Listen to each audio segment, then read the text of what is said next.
coming, the Yanks are coming, the drums rum-tumming everywhere. Welcome back, my friends and fellow patriots.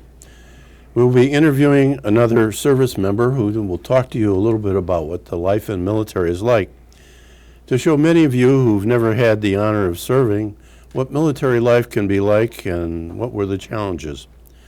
For you who walk the walk, it can be remembrances and memories of the time that you spent.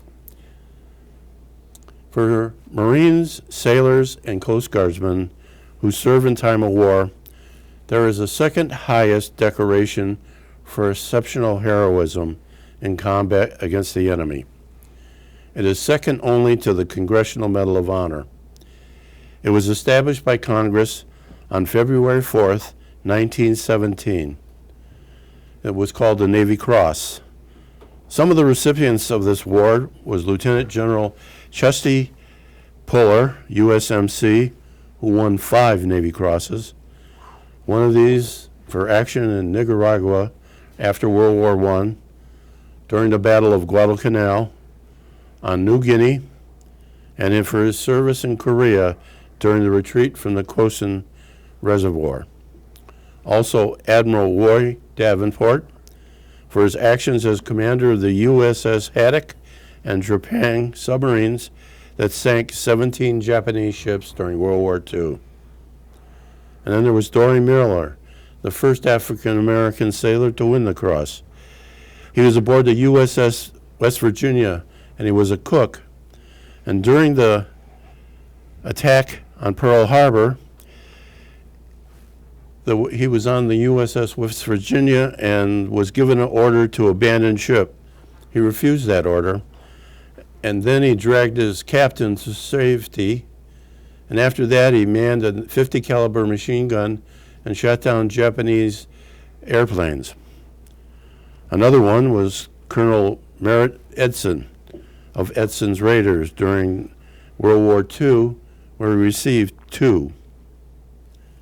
At this time, there's 6,300 sailors and Marines who have received this Medal of Honor and Bravery. The sailors and Marines who've earned this decoration have shown bravery and deserve to be honored. My guest today, Ed Schuck, entered the Navy in June of 1962. He attended training at Great Lakes Naval Training Center here in Illinois. He was assigned to the Philadelphia Reserve Fleet at Philadelphia, Pennsylvania. And from 1963 to 1965, he served aboard the heavy cruiser USS Boston. He received an honorable discharge in 1965. He is a member of a veterans organization called Veterans Voices. Ed, thanks for coming on my show. Nice to have. Thank you. What were your memories of doing basic training? Basic training is learning naval traditions, take and obey orders, of course. We had classes, different classes, firefighting, learn the chain of command, uniform, different elements like that. Say, swimming was also one of those. Oh, right? Swimming was a very big thing, yes. Yeah, swimming lessons, yeah. What was the hardest part of basic training? Maybe the feeling of lack of sleep because they were on the go all the time. But it was you managed, you do all right. Yeah, you do get up kind of early. Yes, we did. I don't remember exactly the time, but I remember it was early and we were up late too. So, What was your MOS or military occupational specialty? well, at that time when I went to Philadelphia, the base there, it was maintenance of all the ships that were there. Did you choose this, or was it? No, that was more of an assignment there. There was a lot of ships, approximately at that time 200 reserve fleet ships. And so our job was to go aboard the ships and make sure the floats were intact in case it took on water. And some of the ships still had armories. We had to make sure that was still intact. The Philadelphia Naval Yard, it's a repository for mothballed ships. Mm-hmm. Did you see any of the special ships there that you would remember? Yes, at first I wasn't sure. Looking at different ships, I didn't know any, but I was lucky enough to be aboard, not to work on, but a ship like the USS Wisconsin, battleship Iowa, New Jersey, large cruisers like the Fresno and the Spokane. We would go aboard those to make sure everything was okay on them. What was it like going aboard a battleship? Big. I'd never seen guns that size before. They are very big. There's 2 turrets in the front with 3 guns each, 1 turret in the back with 3 guns each, and then numerous other guns, 5-inch and 3-inch also. Yeah, Spokane and the Fresno were anti-aircraft cruisers. Yes, they were. The Navy assigned you to the heavy cruiser Boston. Mm-hmm. What was it like going aboard her for the first time? That was very good. It was an active ship, of course, and it was very clean, I thought, very squared away, organized. They kept it going. It was, very good. At that time, had she been converted to a guided missile cruiser? Yes, that they did in 1955. Was taken, took a 8-inch gun mount off the back end of the ship and put the dual cruiser, Terrier missiles on the back, to twin missiles, in 55.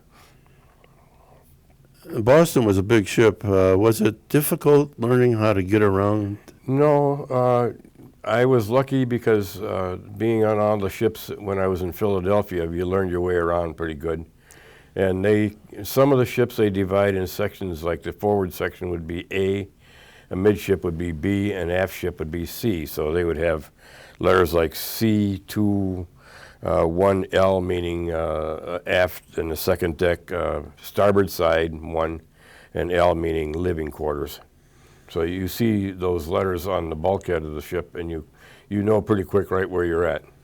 Yeah, because I know if you see on the movies, especially on the aircraft carriers, that there's quite a lot of climbing and... Yes. Yeah, a lot of frames, they call it there, from forward to aft. Mm-hmm. What were your duties on the Boston? I was a gunner on the 3-inch guns on the starboard side, Mount 31. Yeah, I was the whole time I was there.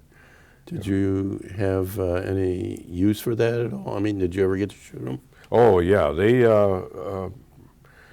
I would say, obviously out to sea, at least once a week, some gun was firing, either 3-inch, 5-inch, or 8-inch.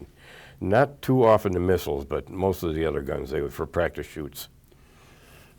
Where did you ever get to see the 8-inch rifles fire, and what was it like when those things fired?